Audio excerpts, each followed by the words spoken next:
Hello everyone, I'm Carolyn from Tranquil Mentor, a registered nurse and a creative wellness coach. Today we're going to be making outdoor signs for the winter season with the saying, "Let it snow."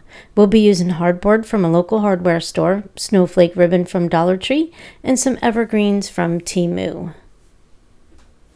What I've done is I've taken the hardboard and made the frames out of the hardboard also, and then did some dry brushing, you would say, with a chip brush, and then started out with a light brown, did a lighter brown, and then went back over it with a darker brown.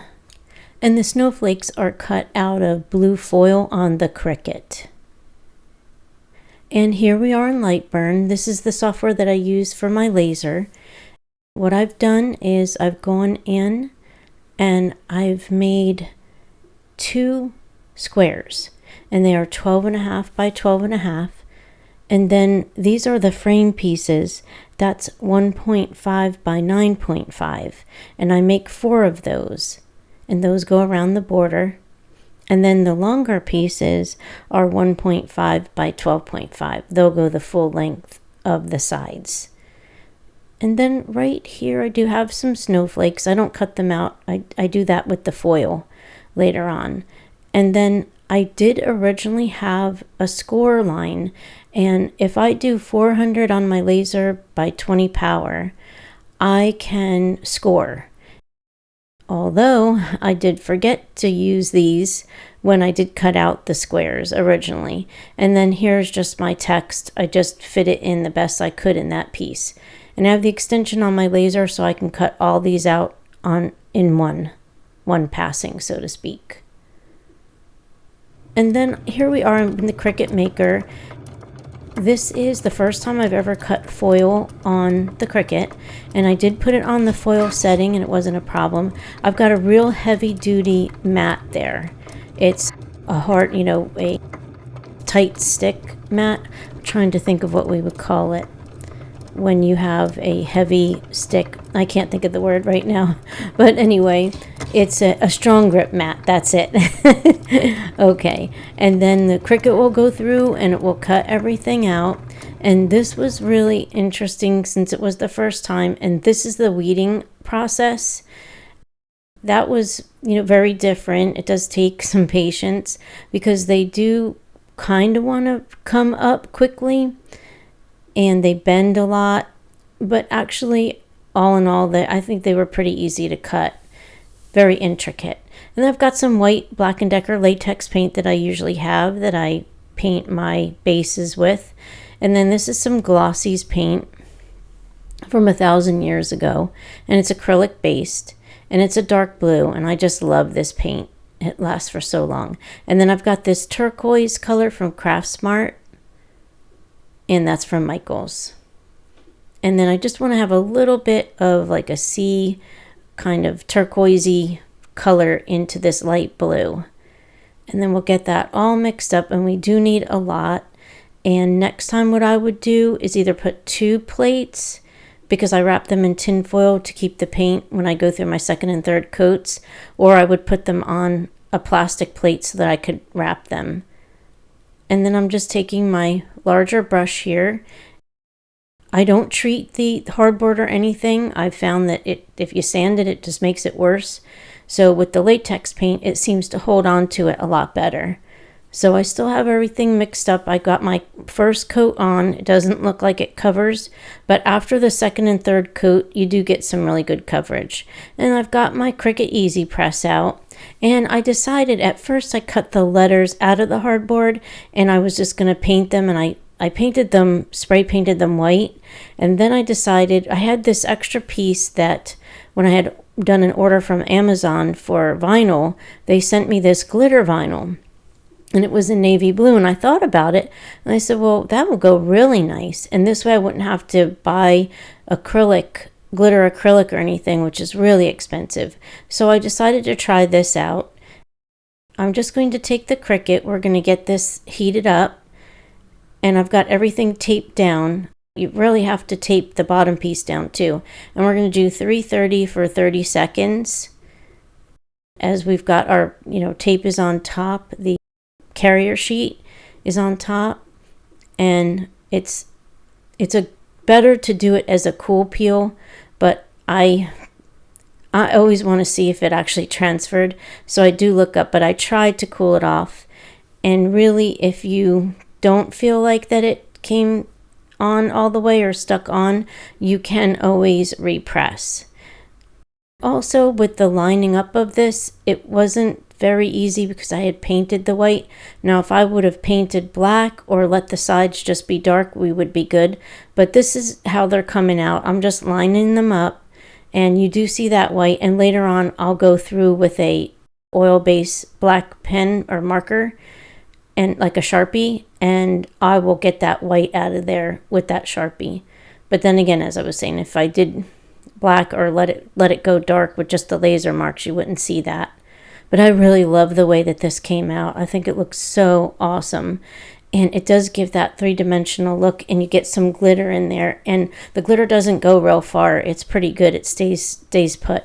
And then what I've done is I've got some beige paint, and I went through and I did a bunch of coats. I think it was like 3 with this dark taupe Rust-Oleum, and it's a satin.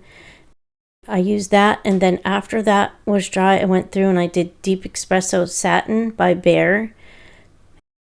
That was just kind of to try to get the initial feel of it down. Later on, as I was saying, I do go through and do some dry brushing. And then this is my very, very used Gorilla Glue.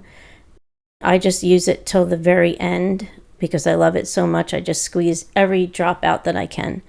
So in the middle of this, if I do run out, I have an extra backup. And here's my backup. Now, as we're finished with gluing everything on, and I let the Gorilla Glue dry for quite a few hours, that is a template that I made in Cricut with a 0.1 offset. I'm just taking the skewer stick and a little bit of the Gorilla Glue, and since I didn't do the scoring, I needed these to be in order and centered. The template really helps out a lot, so I was able to go into Cricut Design Space and get everything centered just the way I wanted it. And then I used orange cardstock that I had on hand, and I just cut that out, and it made me a nice template. And then all I'm doing is just sticking those letters down in the open spots, and then I'll go through and I'll do the ET part and then the IT part after. Now the snow part, I didn't have to worry too much about that because I just lined it up the best I could and put it in the middle and just sort of measured a little bit, eyeballed a little bit. But this was going to be, because the L and the ET are separate from each other, it was going to get a little crazy. So I figure I'll just finish gluing, and I've got glue in every little spot so that we don't have any problem with that coming up. And the more little glue drops that you can do, the better. And then I'm just lining that up into my little spot there, my little template. And then I'll go through that last letter, and I just keep squeezing my glue out. And now I've got some evergreens from Temu that I've had on hand for quite a while, probably a couple years now.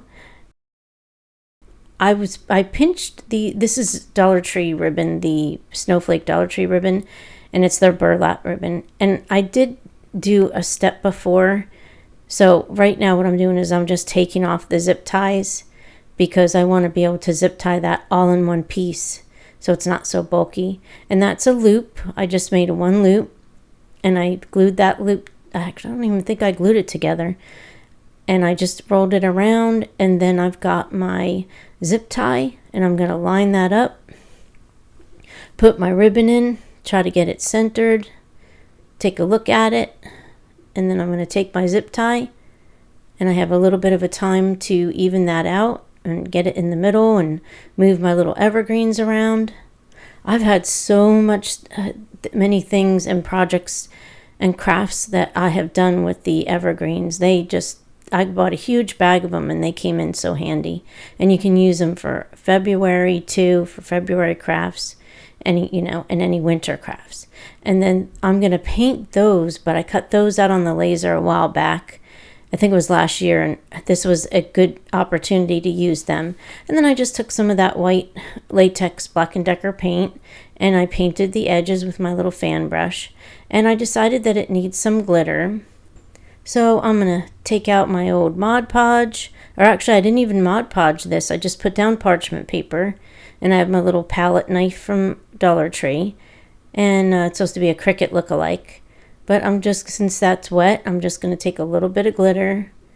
And, a little bit of glitter goes a long way, but I just wanted a little bit of iridescent and dimension on the little sprigs, the evergreen sprigs. And I'll leave that to dry. And now I've got my Mod Podge again, and I've taken the foil snowflakes and positioned them to where I want them. I have this laid flat. And I'm just going to take one of my brushes, and I'm putting the Mod Podge down on the parchment paper. And it would probably be better to use some kind of plastic plate or something like that. But I just use parchment paper for now. Then I'm going to go through and I'm going to coat each one, find a spot for it. And they did move around. They were a little bit tricky at first to deal with, but I just really liked the different look that they had and that extra little foil sparkle. So I thought overall it was a really good experience. At first it was a little tricky, and then now I've got them all glued down, and I go through and I actually do about 3 coats of Mod Podge, letting it dry for a few hours and then coming back over and re-gluing them down. And then now I've painted my snowflakes, and I've got triple thick now, and I want to be able to seal these guys because they're going to go outside. And then I had a bunch of rhinestones that I got a long time ago. I think most likely they're from Walmart or something, but I have a big bag of them. And I put those in the middle of the snowflakes a lot. Then I've got some khaki paint, and here's where the idea comes in, where I just think the frame is a little bit too flat. I usually use wood pieces, but the wood's not weathering too great outside.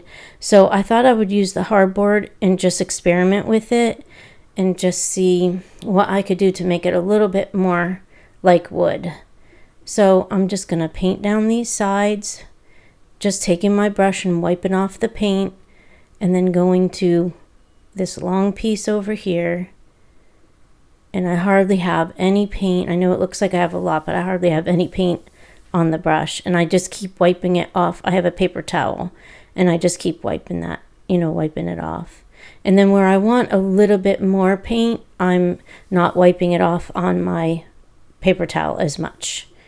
And then we've got some more glitter. And that's probably from Michael's a long time ago. The big chunky glitter is from Walmart. And we're just going to go back through, and I'm Mod Podging all the area because there showed up little, as you could see, I think you could see in the camera, the little like blobs around them of the Mod Podge. So what I thought I would do is kind of camouflage it with what else? More glitter. So I love that glitter is so versatile and Mod Podge is so easy to work with. And then I'm just going to kind of close in all those areas. What would be good too is to have the foil with an adhesive back, or to be able to make a sticker out of it. And I don't have that capability right now, but it would be really good to have some kind of adhesive backing for the foil. But I didn't find anything like that. That was something that was gifted to me, and I just really wanted to use it. And then I'm just taking the fine glitter first, and that's just from that craft, I think it's Craftology from Michael's area, the children's area, because their glitter's cheaper in that area, and it's really the same. So I tap that and get all that off there, and I'll take that glitter and I'll put it back in its little container because I have to save every ounce of glitter. And then I'm going to take the large glitter pieces. I figured I would do them second. And I'm just dispersing it around, taking it out of my hand. I want a little bit more control over where the large pieces go. And then I'm just going to get them all off my hands. And then that'll go, you can see the crease where in the parchment paper where I put everything back in. But everything is sacred, so we need to have our glitter. I love this. Now, I thought it would have been fine, but there was a lot of glitter pieces over the stars, and I didn't know how they were going to come out. So I took a baby wipe, and I'm just going over just a little bit, and I'll go over each one and see if I could free up a little bit of that, take a little bit of that Mod Podge off and get a little bit of that glitter off. That will make it, you'll be able to see the snowflakes. You probably would have anyway, but you'll be able to see them a little bit better. And I just finished that up. And then I've got my little piece here, my little bow that I put together and zip tied. And then I'm going to go and put a boatload of hot glue on. I mean, it just never seems like it's enough because it's a very intricate snowflake trying to go into here. And then I've got my little tool that I'm going to just push into the rhinestone. I have to be careful that I don't push into the little edges because they'll just break. And then here we have it. I just love the way these turned out. These are on my back patio. And I'm so excited that I used the glitter heat transfer vinyl. I don't know if I actually pointed that out, but that's what that glitter is the heat transfer vinyl. So heat transfer vinyl can go on the hardboard. It's very resilient. And what I did before I bought them out here was I painted, before I put the bows on, I just put clear coat on, and I put 3 coats of clear coat. I'm very excited about the way that these came out. I think they look so pretty. The foil looks pretty. The snow on the edge of the evergreens looks awesome. And if you make some outdoor winter signs, share the inspiration and tag us on Instagram at tranquil_mentor or visit us on Facebook at Tranquil Mentor. Thank you for being here. Like, comment, subscribe, and hype this video for more tranquil creativity and heart-centered healing. We will see you in the next one.